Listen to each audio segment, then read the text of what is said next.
दोस्तों, स्वागत है आपका हमारे चैनल आर के वर्मा में। दोस्तों, अकबर और बीरबल की कहानियां हमारे देश में सभी आयु के लोगों द्वारा पसंद की जाती है। इन कहानियों के द्वारा बीरबल की हाजिर जवाबी, बुद्धि और तेज दिमाग का पता चलता है। अकबर और बीरबल की प्रसिद्ध कहानियों को हमने इस वीडियो के माध्यम से संग्रहित की है। वीडियो को पूरा अवश्य देखें। मोती की खेती बहुत मजेदार कहानी। दोस्तों, एक दिन की घटना है कि बादशाह और बेगम दोनों भोजनोपरांत बाग में भूला भूलते हुए सानंद गपशप लड़ा रहे थे। अचानक बेगम की ऊर्ध्ववायु खुली, जिससे बादशाह बहुत चिढ़ गया और बेगम को तुरंत महल से बाहर निकल जाने की आज्ञा दी। बेगम शहर से बाहर एक बाग में कैदी की सूरत में नजरबंद कर दी गई। बादशाह को वही धुन सवार थी। दूसरे दिन जब सवेरे दरबार लगा तो बादशाह ने सभासदों से पूछा, क्या कभी तुम लोगों को भी अधोवायु निकलती है? अधोवायु निकलने के कारण बेगम का दंडित होना सब पर विदित था। इस कारण एक स्वर से सबों ने इनकार कर दिया और उस दिन का दरबार समाप्त हुआ। जिस दिन की यह बात थी, उस दिन बीरबल किसी सरकारी काम से बाहर गया था। इसलिए जब कई दिन पश्चात वह लौटा तो बादशाह ने वही प्रश्न बीरबल से भी किया। भला बीरबल कब चूकने वाला था? वह झट बोला, पृथ्वीनाथ। जिस तरह से अन्य लोगों को अधोवायु होती है, उसी तरह मुझे भी होती है। बीरबल के इस उत्तर से बादशाह बहुत नाराज हुआ और उससे बोला, वाह, खूब अच्छे रहे। इस सभा में ऐसा एक भी आदमी नहीं है जिसे अधोवायु सरती हो, फिर तुम्हें कैसे सरने लगी? जब यही बात है तो तुम दरबार से बाहर चले जाओ और जब तक मैं तुम्हें आने की आज्ञा न दूं कदापि न आना। बीरबल हाजिर जवाब था। उसे उत्तर प्रत्युत्तर करने में हिचकिचाहट नहीं होती थी, परंतु मौका देखकर काम करना बुद्धिमानों का काम है। बादशाह को अपने ऊपर बहुत नाराज देख वहां से वह तत्काल बाहर चला गया। बेगम को नजरबंद हुए जब बहुत दिन हो गए तो एक दिन वह अपने नजरबंदी के कष्टों से ऊबकर बीरबल को बुलवाया और उससे आजिजी कर बोली, बीरचल, आपकी मदद के बिना मेरा उद्धार नहीं हो सकता। कोई तरकीब निकालकर मुझे इस निविड़ कैद से मुक्त करो। मेरा जीवन असंभव हो रहा है। बीरबल ने कहा, दूसरे की वकालत वही कर सकता है जो निर्दोष हो। मैं तो खुद हो तुम्हारे दोष में शामिल हूँ, तुम्हारी मदद कैसे कर सकता हूँ? बेगम बीरबल को भली भांति जानती थी, अतएव उसकी बात बीच में ही काटकर बोली, बीरबल, तुमको मैं भली भांति जानती हूँ। मेरा दृढ़ विश्वास है कि चाहे बादशाह तुमसे भले ही नाखुश हो, परंतु उनको मना लेना तुम्हारे बाएं हाथ का खेल है। बेगम की इस युक्तिसंगत बात को सुनकर बीरबल खुश होकर उसके कार्यसाधन के निमित्त 10,000 रुपए की मांग पेश की। उसे तत्क्षण 10,000 की थैली समर्पण की गई। बीरबल घर पहुंचकर एक सुनार को बुलवाया। वह अपने काम का बड़ा पक्का था। बीरबल उसको रुपए की एक थैली देकर बोला, सेठ जी, मुझे मोती मंडित सुवर्ण का एक जव की बाली दरकार है, इसलिए आप उत्तम 2 मोतियों को बाजार से संग्रह कर उन्हें सोने में इस प्रकार जड़ो कि देखने में हूबहू जव की बाली ही जान पड़े। सुनार कुछ कालोपरांत एक उत्कृष्ट बाली बना लाया। बीरबल उसे देखकर बड़ा प्रसन्न हुआ और उसे कुछ द्रव्य इनाम में देकर विदा किया। आप उस बाली को लेकर बादशाह के महल की तरफ चला। दरबार में पहुंचते पहुंचते आधा दिन ढल गया। परंदारों से अपने आने का संदेशा बादशाह के पास यह भेजा कि पृथ्वीनाथ मैं एक बड़े आवश्यक कार्यवश आपसे मिलने आया हूँ, यदि आज्ञा हो तो अंद आऊं। बादशाह ने आज्ञा देकर बीरबल को दरबार में बुलवा लिया। बीरबल बादशाह के पास पहुंचकर नियम अनुसार सलाम कर बगल में बैठ गया और मोती उसके हाथ में देकर बोला, गरीब परवर, यह मोती का बीज एक बाहरी व्यापारी लेकर आया था, जिससे मैंने बड़ी कठिनता से प्राप्त किया है। इसमें एक खास खसूसियत यह है कि यदि कोई पाक साफ आदमी इसको अच्छी जमीन में बोएगा तो इसी के समान और बहुत सी मोतियां पैदा होंगी। मैंने देखा कि यह काम सिवा आपके दूसरा कोई न कर सकेगा, अतएव आपकी सेवा में लेकर उपस्थित हुआ हूँ। कृपया इसको किसी अच्छी जमीन पर बो दीजिए, आपको आगे चलकर इससे बड़ा लाभ होगा। बादशाह उसकी बात मानकर तुरंत आज्ञा दिया, बीरबल, इसके योग्य जमीन ढूंढकर सूचना दो। परवाने में यह भी लिखा था कि जिस जमीन को बोरवल इस कार्य के लिए पसंद करेगा, वह चाहे बड़ी आलीशान मकानों से ही क्यों न सुशोभित की गई हो, तुरंत साफ करा दी जाएगी। बीरबल की खूब बन आई। उसने अपने पुराने वैरियों के मकानाओं को आर्डर देकर तोड़वा दिया। कितने लोगों ने तो बीरबल के आतंक से बचने के लिए बड़ी बड़ी रकमों की घूंसे दी। पहले वह नाक भौं सिकोड़कर लोगों को टरकाता, परंतु जब न मानते और बहुत मिन्नत करते तो किसी से कम और किसी से बेस लेकर उनका मकान छोड़ देता। जब बीरबल का खासी रकम मिल गई तो बड़े बड़े महलों को गिरवाना बंद कर दिया। बाद को गरीबों की झोपड़ियों का चौगुनी कीमत देकर कुछ झोपड़ियां गिरवाकर एक खासी चौरस जमीन बना ली और उसे खूब जोतवाकर उसमें उत्तम प्रकार की खाद डलवा दी। पंक्ति से आवपाशी कराकर उसको भली भांति सिंचवाकर खेत को दुरुस्त करवा लिया।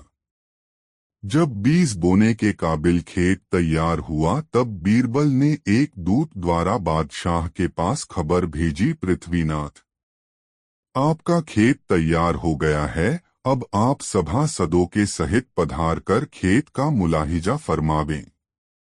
बीरबल उस मोती के बीज को लेकर सभा के सन्मुख आया और उसे बादशाह को दिखाकर बोला, हुजूर, इस बीज को बोने वाला खूब पाक साफ मनुष्य होना चाहिए, जिससे दुर्गंधी आती होगी। उसके बोने से बीज से हरगिज मोती नहीं उगेगी।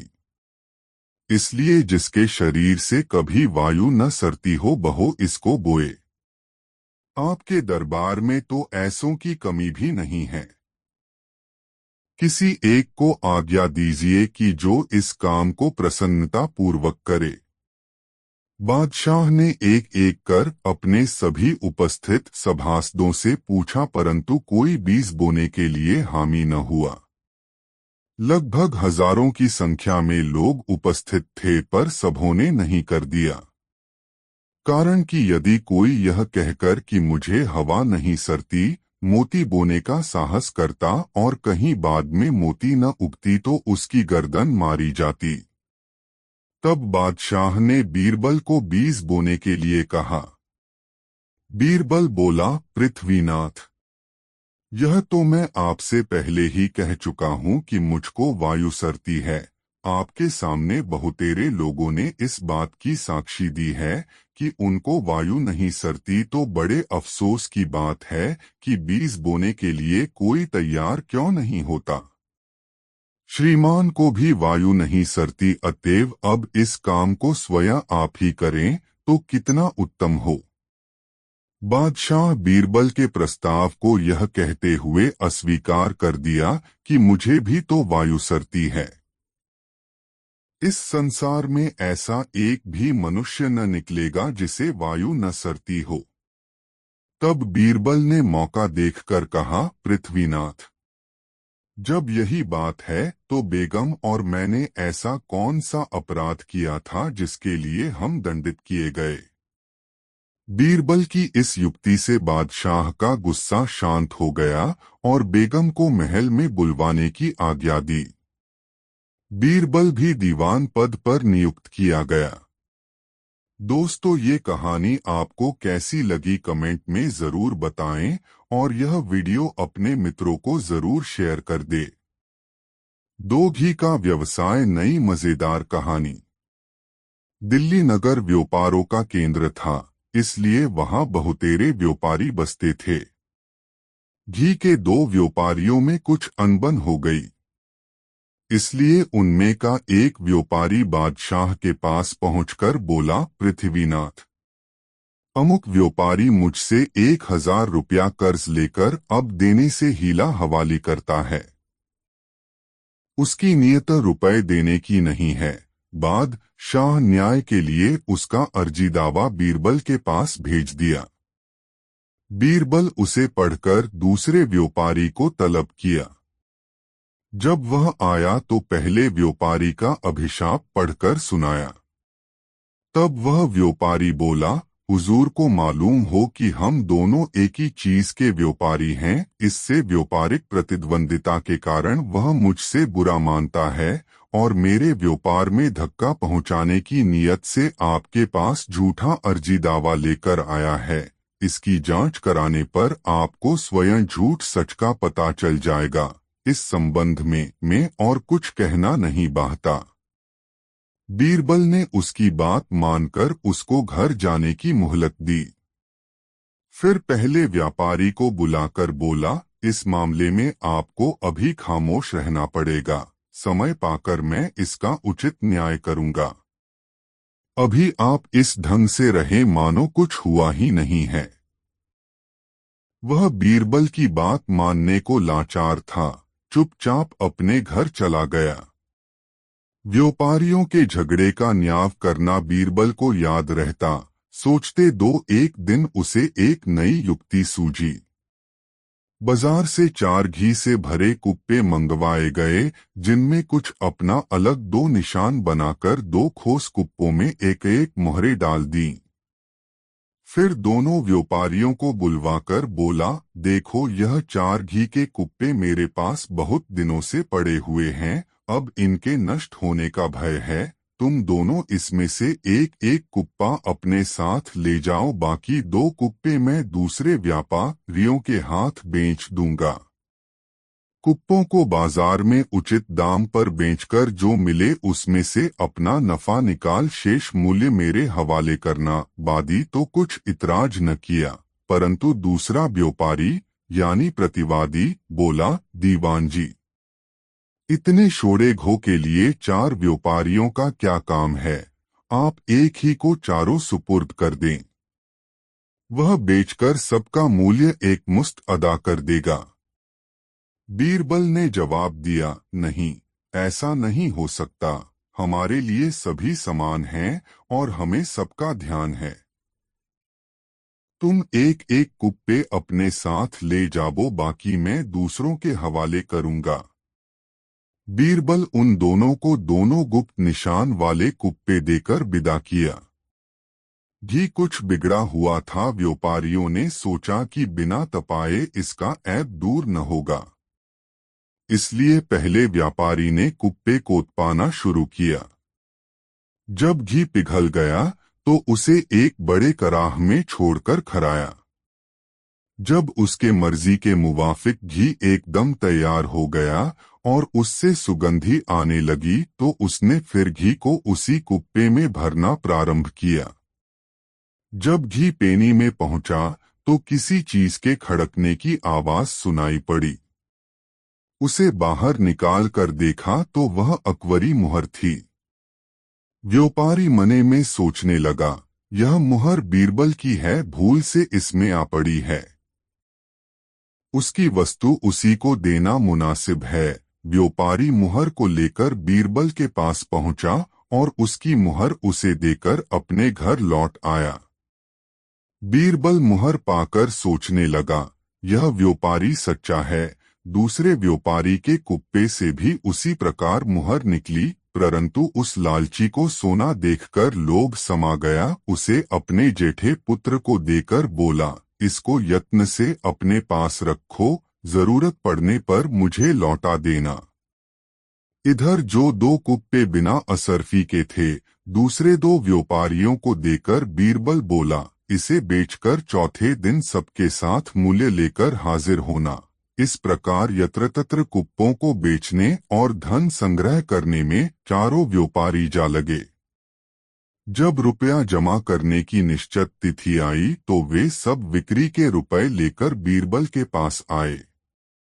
बीरबल ने 3 व्यापारियों का द्रव्य सहेज लिया। जब चौथे को प्रतिवादी की बारी आई तो उसका द्रव्य सहेजते हुए बोला, तुम्हारे कुप्पे में अन्य व्यापारियों से अधिक घी था, यानी 3 में तो 1-1 मन था, परंतु तुम्हारे कुप्पे में 1.25 मन था।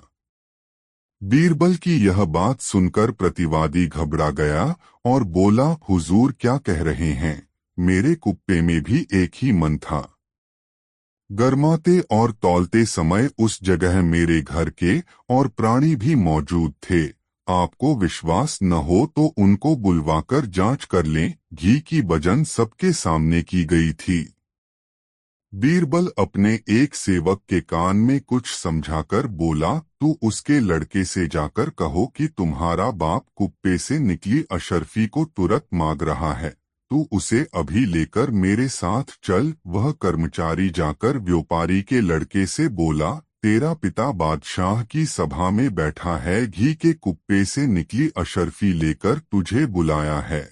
लड़का साथ हो लिया।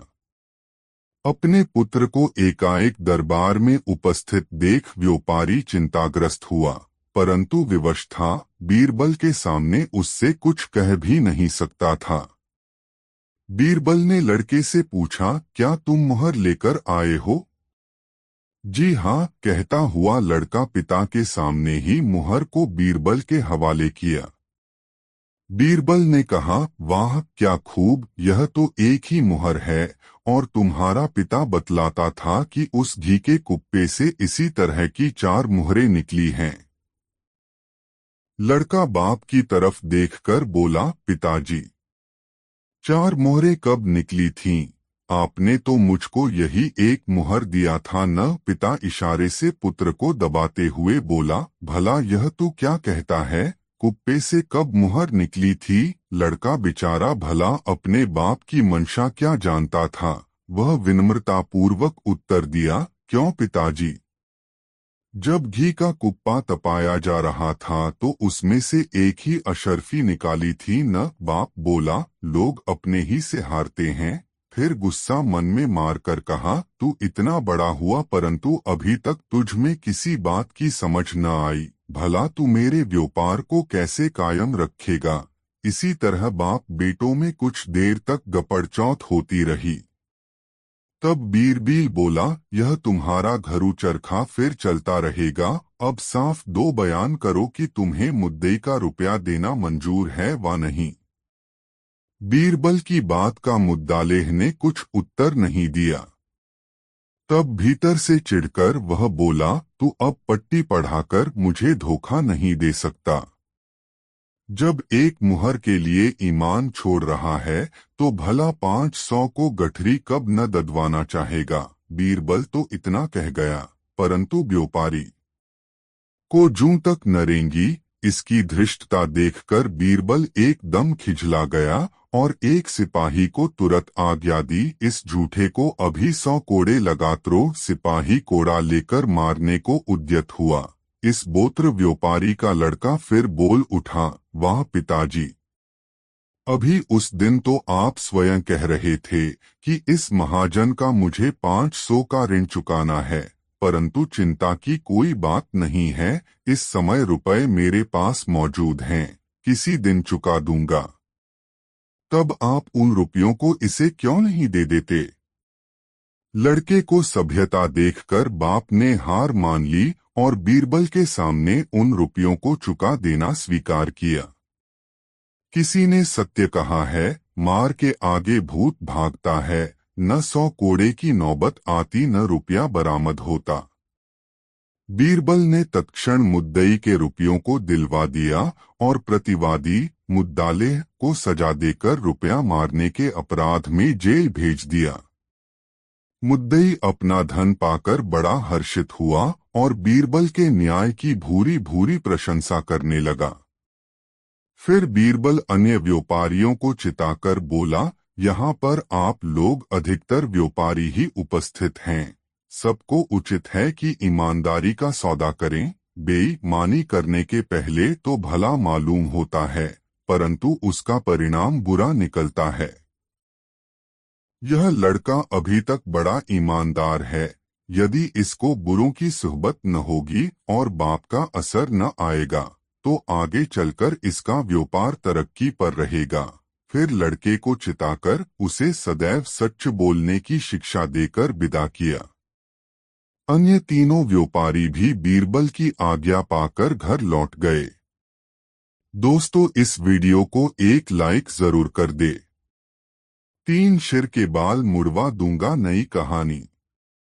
दिल्ली नगर में एक बड़े सुप्रतिष्ठित और विद्वान ब्राह्मण रहते थे। उनके श्रेष्ठाचरण से दरबार में उनका बड़ा सम्मान था।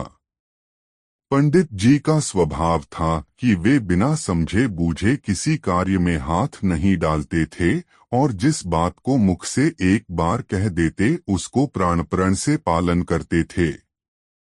उनसे उनका भृत्य समुदाय सदा भयभीत रहता। एक दिन ऐसो घटना घटी जब उक्त पंडित जी चौके में बैठकर भोजन कर रहे थे। उनकी थाली में परोसे खाद्य पदार्थ में एक बाल निकला, जिस कारण पंडित जी को बड़ा रंज हुआ और अपनी स्त्री को संबोधित कर बोले, देखो, आज तो मैं तुम्हारी पहलो चूक के कारण तुम्हें क्षमा करता हूँ, परंतु फिर यदि ऐसो असावधानी करोगी, खाद्य पदार्थ में बाल निकलेगा तो तुम्हारे सिर के बाल मूड लूंगा। हरी इच्छा भावी बलवाना। यद्यपि बिचारी स्त्री अपने स्वामी का जिद्दो स्वभाव समझकर बराबर भयभीत रहा करती थी और भोजन बनाने व परोसने के समय अपने बालों को खूब संभार कर बांधे रहती थी, परंतु होनी को कौन रोक सकता है, वह तो होकर ही रहती है।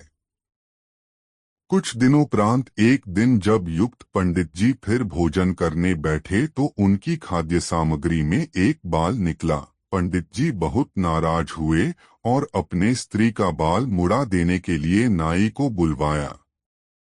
अपने स्वामी को नितांत क्रोधित देखकर स्त्री ने भीतर से किवाड़ बंद कर लिया। पंडित जी ने हजारों डांट फटकार सुनाई, परंतु स्त्री ने किवाड़ नहीं ही खोला। इतना सब हो जाने पर भी पंडित जी अपनी जिद पर तुले ही रहे। स्त्री ने सोचा, अब इस प्रकार काम चलना कठिन दिख पड़ता है, कोई उपाय तत्काल करनी चाहिए। उसने एक आदमी को पोहर भेजकर अपने भाइयों को सहायता के लिए बुलवाया। उसके 4 भाई थे। अपनी बहन को इस प्रकार अपमानित होते सुन उन्हें अपने बहनोई के हठवादिता पर बड़ा खेद हुआ और उसके उद्धार का उपाय सोचने लगे। इतने में उसके बड़े भाई को बोरबल से पुराना परिचय होने का स्मरण हो आया। वह तत्क्षण बहन के उद्धार का उपाय पूछने के लिए बीरबल के घर पहुंचा। उस समय बीरबल चारपाई पर पड़े 2 पुस्तक पढ़ रहा था। अपने मित्र का संदेशा सुन उसे पास बुलाकर उसका कुशल समाचार पूछा। वह अपने बहन की दुर्दशा का आद्योपांत कारण बतलाकर बोला, मैं आपसे अपने बहन के उद्धार की तरकीब बूझने आया हूँ, मेरी मदद कीजिए। बीरबल बोला, तुम चारों भाई नंगे सिर होकर अपने बहनोई के पास इस ढंग से जाओ मानो कोई मर गया हो, तब तक मैं भी आ पहुंचता हूँ। उधर पंडित जी स्त्री के द्वार न खोलने पर क्रुद्ध होकर नौकरों से कहा, अभी बढ़ी को बुला लाकर दरवाजे को तोड़ डालो। इसी बीच वे चारों भी नंगधंग सिर खोले आ पहुंचे। इनके आने के थोड़ी देर पश्चात बीरबल भी शवदाह का सब सामान लिए हुए आया और पंडित जी के पेन द्वार पर टिकठी बांधने लगा। उधर स्त्री के भाइयों ने पंडित जी को जबरन चारों तरफ से कपड़े से ढककर कफनी याना प्रारंभ किया। जब पंडित जी ने चींचप्पड़ मचाया तो वे क्रोधित होकर बोले, खबरदार, चुपचाप पड़े रहो, बिना पहले तुम्हें कफनिगराए किसकी मजाल है जो मेरी बहन को हाथ लगाए। वे पंडित जी को बांधकर बीरबल के पास ले गए। इस नवीन कौतूहल को देखने के लिए वहां पर बादमियों की जमघट सी लग रही थी। अपने पड़ोसियों के सामने अपनी ऐसी दुर्गति देख पंडित जी का सिर लज्जा के बोझ से दब गया और अपनी रहाई के लिए 4 सालों से अनुनय विनय करने लगे। उसकी स्त्री समीप की कोठरी से छिपकर सारी दुर्दशाएं देख रही थी। पति को भाइयों से गिड़गिड़ाते देख उसे दया आ गई और उसका पवित्र हृदय धर्मसागर में गोते मारने लगा। स्त्री ने कहा, चाहे जो हो, मैं पति की ऐसी दुर्दशा अपनी आंखों नहीं देख सकती। वह मेरा देवता है, उसके कोप करने से मेरा सर्वनाश हो जाएगा। पति की हंसी कराकर कुलटाएं भले ही प्रसन्न हो सकती हैं, परंतु पतिपरायणा नहीं। वह कपाट खोलकर बाहर आई और अपने भाइयों से उसे छोड़ देने का आग्रह करने लगी। भाइयों को बहन कहने पर अमल न करते देख बीरबल स्वयं उनसे क्षमा प्रार्थी हुआ और उसके पति को छोड़ देने की आज्ञा दी। पंडित जी छोड़ दिए गए। अंत में उन्हें अपनी हठधर्मी पर बड़ा पश्चाताप हुआ। इस स्वांग से बीरबल का अभिप्राय था कि पति के जीवितावस्था में स्त्री का मुंडन नहीं हो सकता था। पहले पति मर ले तो स्त्री का मुंडन किया जाए। बीरबल पंडित जी को छोड़वा और उनकी स्त्री का कष्ट निवारण कर लौट गया। चारों भाई अपनी बहन के घर मेहमानी करने के लिए टिक रहे। धन्य है हमारी उन भारत ललनाओं को जो आने पर कठिन संकट उठाकर भी पतिव्रत की रक्षा करती हैं। ऐ देवियों, पति से कष्ट उठाकर भी पति सेवा करना तेरा ही काम है। अपने पति को कष्ट में देख भला तुम कैसे सहन कर सकती हो। पति को ईश्वर तुल्य मानकर पूजन करने वाली संसार प्रसिद्ध एकमात्र भारत ललना ही है। दोस्तों, यह वीडियो अपने मित्रों को जरूर शेयर करें। 4 ताक वाला देव और पाखाने का सेव बहुत मजेदार कहानी। बीरबल अपनी चालाकी से बादशाह को बारंबार नीचा दिखाया करता, जिससे वह बीरबल से हमेशा शर्मिंदा रहता था। एक दिन बादशाह ने बीरबल से बदला लेने का विचार किया। अच्छे वैज्ञानिकों और कारीगरों से सम्मति लेकर अपने रहने के कमरे में एक ताक इस ढब का बनवाया कि जिसके जरिए बीरबल को धोखा दिया जा सके।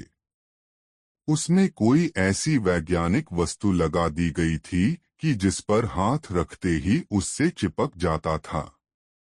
एक दिन बादशाह अपने कमरे में बैठा हुआ पुस्तकावलोकन कर रहा था। इसी समय बीरबल भी आ पहुंचा।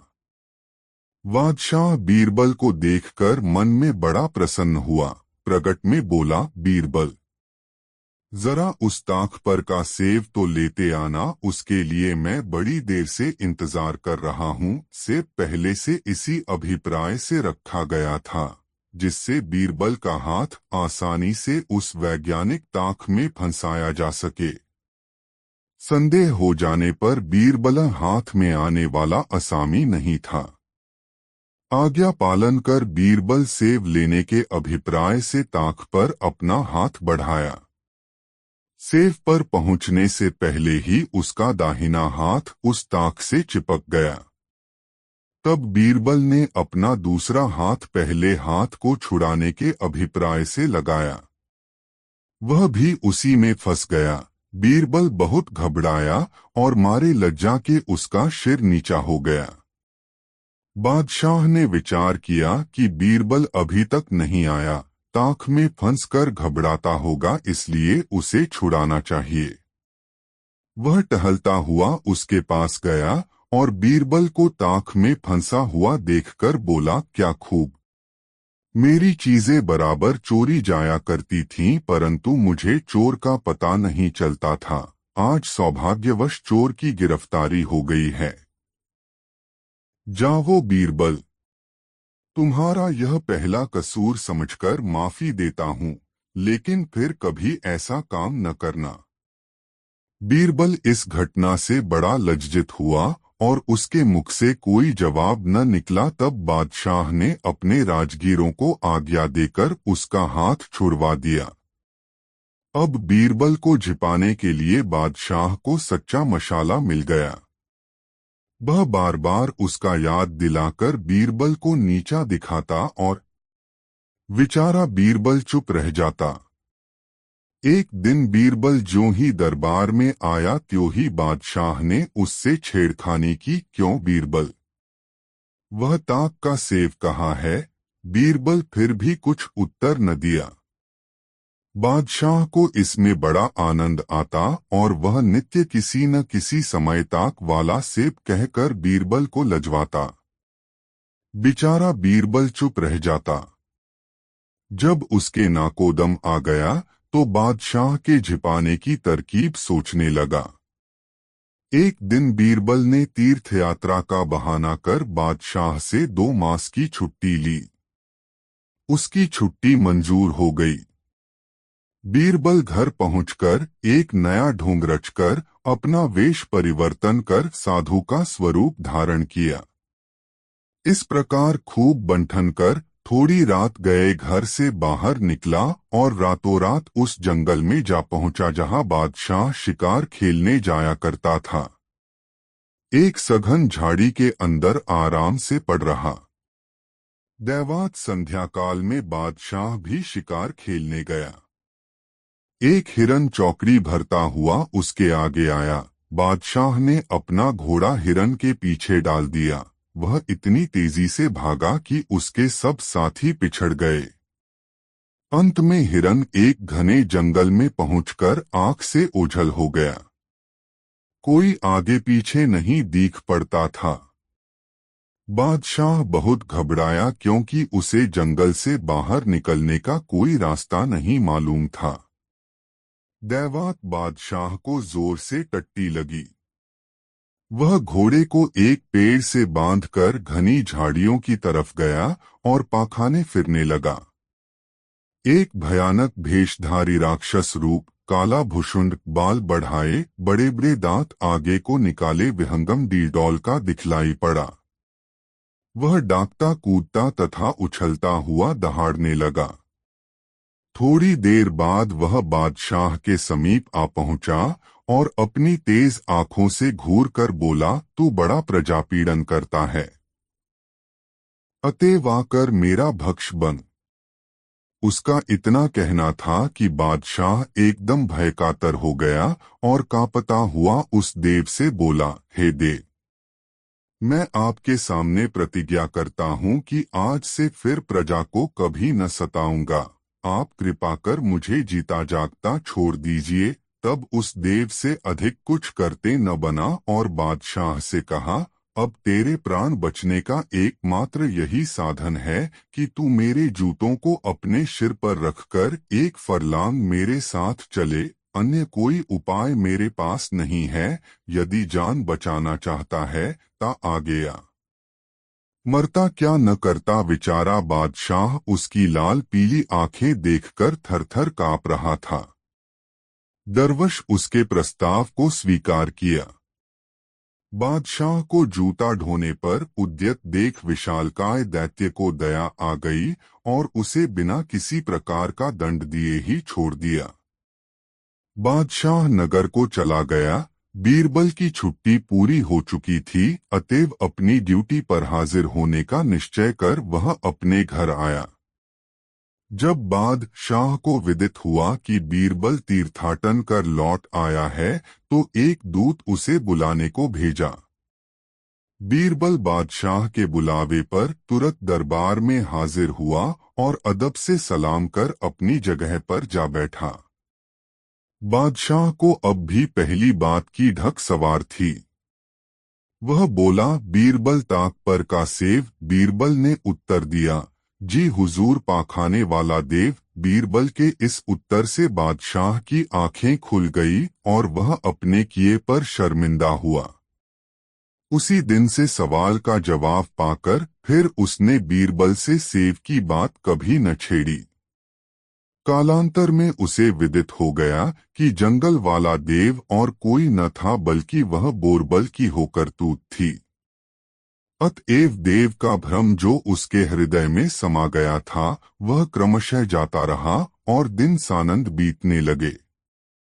दोस्तों, ये कहानी आपको कैसी लगी कमेंट में जरूर बताएं और यह वीडियो अपने मित्रों को जरूर शेयर कर दे।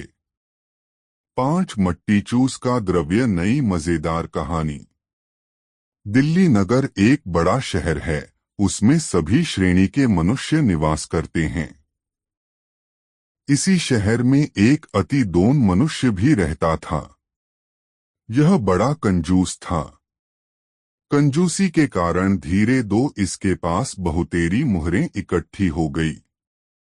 जब उसे मुहरों को घर में रखने से चोरी हो जाने की आशंका हुई तो उनको एक छोटे से बक्स में बंद कर एक विस्तृत मैदान में आशा पल्लव के नीचे गड्ढा खोदकर गाड़ आया ताकि उसे कोई चुरा न सके। उसकी देखरेख करने के लिए कभी दो उस वृक्ष तले जाकर गुपचुप लौट आता। एक दिन उसका द्रव्य वहां से गायब हो गया और जब वह नित्य के अनुसार पेड़तले अपना द्रव्य देखने गया तो क्या देखता है कि वह जगह खुदी पड़ी है, वहां द्रव्य का नामो निशान तक नहीं है। मारे चिंता के छाती पोट दो कर रोने और चिल्लाने लगा। इस प्रकार बड़ी देर तक कुहुक दो कर रोता रहा। जब थककर लाचार हो गया तो हृदय को ढाढ़स देते हुए कुछ शांत हुआ। वह रात्रि चिंतना करते ही बीत गई। दूसरे दिन साहस कर बादशाह की अदालत में गया। वहां के कुछ दरबारियों की सम्मति से एक कागज पर अपनी विपत्ति गाथा लिखकर बादशाह के पास पेश किया। बादशाह उसका समाचार पढ़कर बड़े चिंतित हुए। सुमड़ा उनके सामने और भी फूट फूट कर रोने लगा। इसकी चिल्लाहट और रुलाई से सारा दरबार घबरा उठा। सब लोग अपना दो कामकाज बंद कर एकमात्र उसकी दर्दभरी रुलाई सुनने लगे। बादशाह के पूछने पर उस दुखित सुमड़े ने अपना आद्योपांत समाचार कहकर गिड़गिड़ाता हुआ बोला, गरीब परवर, मैं बेहद लुट गया। मेरे निर्वाह के लिए अब मेरे पास एक कौड़ी भी नहीं है, क्यों कर जीवन रक्षा करूंगा। बादशाह का हृदय पिघल गया। खजांची को हुक्म दिया, जब तक इसका द्रव्य नहीं मिलता तब तक इसे खाने पहनने को दरबार से दिया जाए। फिर सुमड़े को जांच कराने की तसल्ली देकर बादशाह ने दूसरा कार्यारंभ किया। जब सब कामों से निश्चिंत होकर बादशाह और बोरबल संध्या समय एकत्रित हुए तो बादशाह सुमड़े के संबंध की बातें बतलाकर बोला, बीरबल, इसका खोज कराना बड़ा जरूरी है। यदि धनन मिला तो सुमड़ा रोते दो अपना प्राण गवा देगा। बीरबल ने कहा, पृथ्वीनाथ, मैं खोज कराकर उसका द्रव्य यथाशीघ्र ढूंढ निकालने की कोशिश करूंगा। तब बादशाह को कुछ शांति मिली और फिर बीरबल के सहित महल में दाखिल हुआ। वे एक अलग कमरे में बैठकर आपस में गुप्त परामर्श करने लगे। कुछ देर बाद बीरबल को एक युक्ति सूझी और वह उसे बादशाह से कहकर सुनाया। उसकी युक्ति से बादशाह भी सहमत हो गया और उसे तत्क्षण कार्यान्वित करने के लिए बीरचल को आज्ञा दी।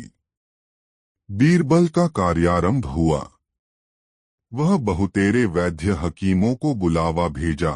जब वे आए तो उनसे पूछा, आपको जड़ी बूटियों का हाल भली भांति मालूम है? यदि न भी मालूम हो तो एक हफ्ते में छानबीन कर बतलावे कि आशा पल्लव की पत्तियां और उसकी जड़ किन किन दवाओं में काम आती है।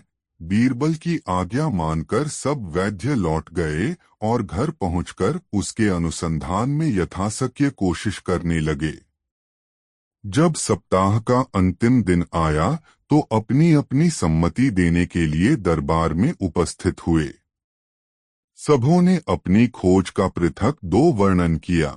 परंतु बीरबल के मतलब की बात किसी ने नहीं बतलाई। तब उनमें से एक सर्वश्रेष्ठ वैद्य बोला, दीवान जी, आपकी आज्ञानुसार मैंने भी अपने भरसक अनुसंधान किया है। बड़ी खोजबीन के पश्चात मुझे निघंटु से एक बात मिली है।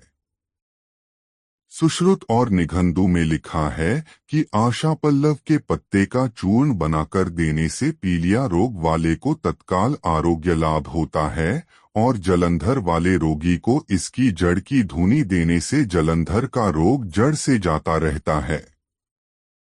बीरबल ने पूछा, क्या आप बतला सकते हैं कि इस महीने के अंतर्गत कितने लोग जलंधर के रोग से ग्रसित हुए थे और उससे बचने के लिए उन रोगियों ने किन किन औषधियों का सेवन किया था?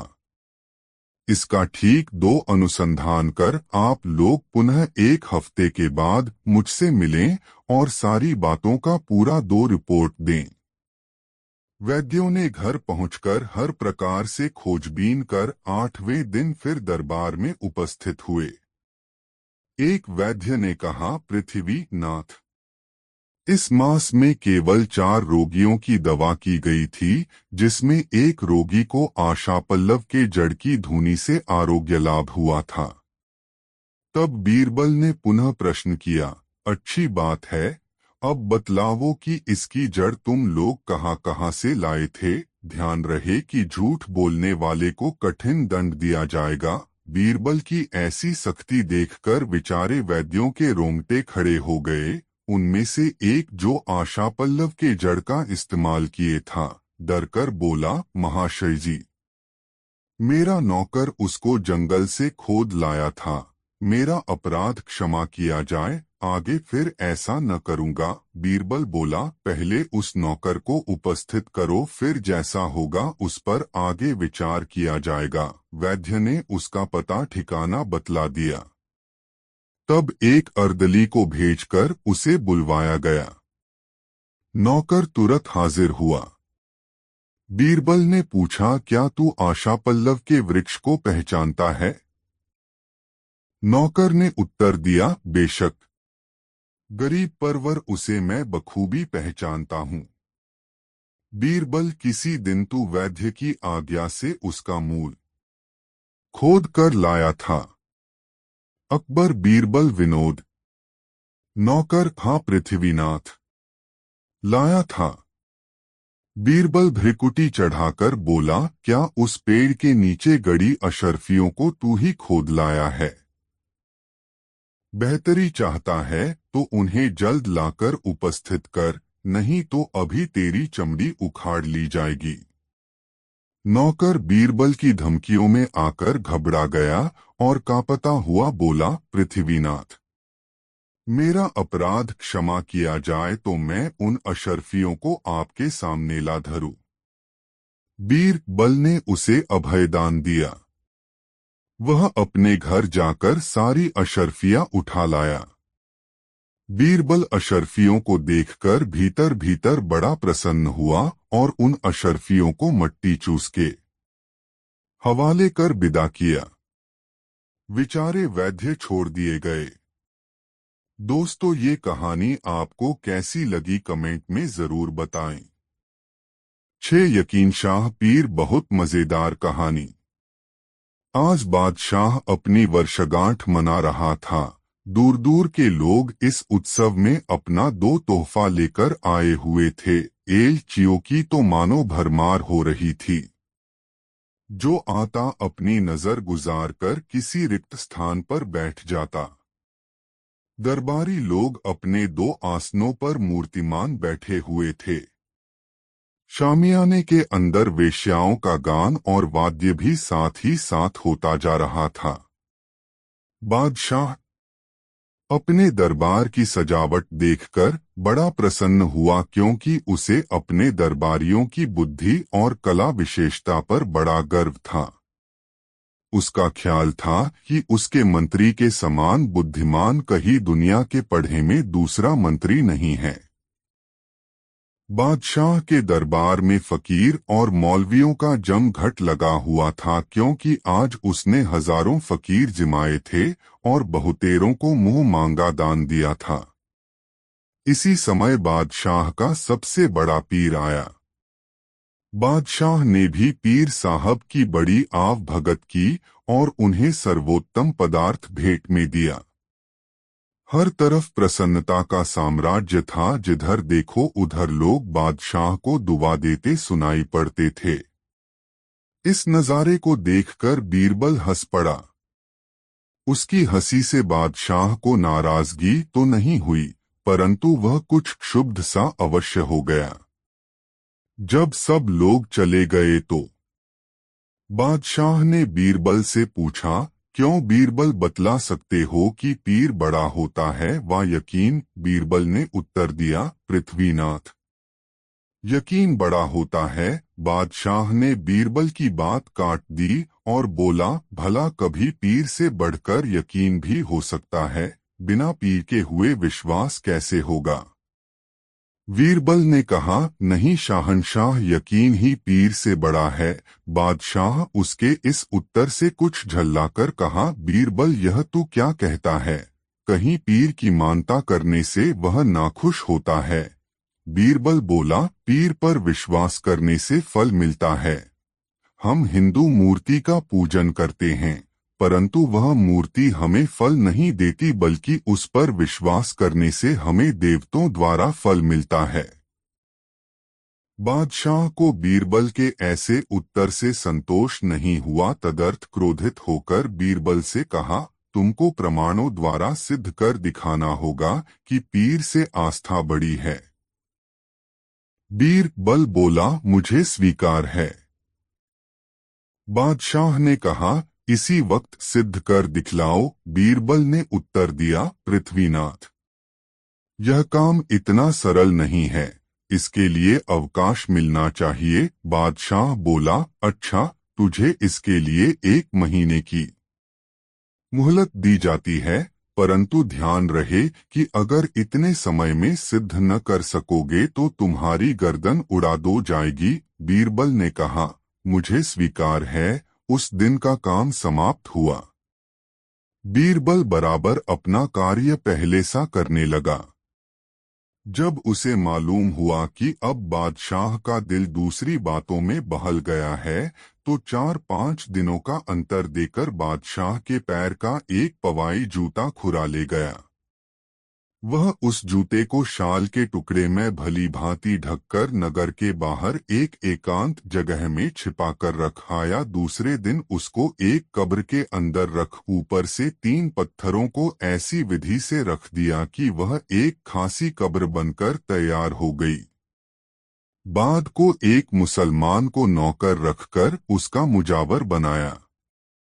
उसको हिदायत की कि जब कोई इसके निस्बत तुमसे पूछे तो कहना कि यह मकबरा यकीन शाह पीर की है, और बराबर लोगों में इसकी सिद्धताई की चर्चा भी करते रहना।